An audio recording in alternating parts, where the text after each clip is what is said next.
Au XIXe siècle, un ouvrier qui travaillait dans l'imprimerie avait 5000 mots pour travailler, vivre, aimer.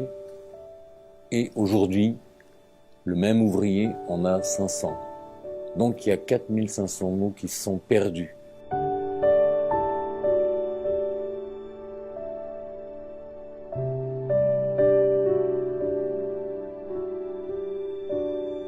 L'appauvrissement du langage, c'est aussi l'appauvrissement économique. Les 10% de Français qui ont vraiment des difficultés à vivre, qui se retrouvent dans des situations de misère sociale, sont ceux qui ont le moins de mots, 300 mots, quoi.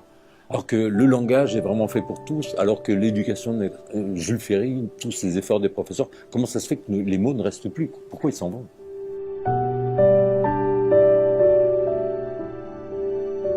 Quand on a faim, il y a le frigo, il y a le buffet, on l'ouvre, il y a une société d'abondance, il y a beaucoup de choses dans un frigo, enfin, espérons-le.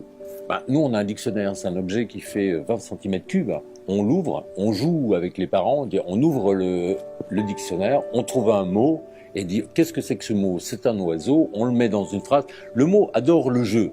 On joue avec un ballon, mais les mots, le dictionnaire, c'est plein de ballons, plein de bulles. On en prend un et on parle avec ses parents. On peut faire ça comme une sorte de rituel. On consacre 2 minutes par jour à ses enfants, parce que des fois on dit qu'est-ce qu'on va leur dire à mon père, qu'est-ce que je vais dire à ma mère, et les parents disent qu'est-ce que je vais dire aux enfants. Bon, ça fait 10 fois qu'on a déjà raconté l'histoire. Mais si on prenait un mot au hasard, on ouvre le dictionnaire, on voit ce mot qui arrive comme un petit oiseau sur la table, et on dit tiens, on fait une phrase ensemble, on en parle. Ça dure pas longtemps, parce qu'on dit putain, ça dure une demi-heure, qu'est-ce qu'on va faire? Non, ça dure 1 minute, on parle d'un mot, comme si c'était un petit mot migrant, comme ça, qui arrive dans la famille, qui dit « Ah, qu'est-ce qu'il veut dire ce mot-là » On peut même prendre un mot en anglais, un mot en italien, un mot arabe, et on dit « Tiens, comment on dit pain en arabe ?» Et si on s'intéressait à ça, on prend un petit dictionnaire français-arabe, on prend un dictionnaire français-italien, on parle des mots, et comme ça, on se reparle ensemble, quoi. Pas longtemps, 2 minutes, pour pas que ça devienne pesant, mais quand même qu'on fasse honneur au langage, parce qu'on croit que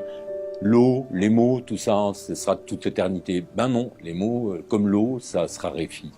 Il faut en reparler. Et pas s'asseoir. Moi, j'avais un chat, quand il me regardait, quand je regardais la télévision, ça le faisait de la peine.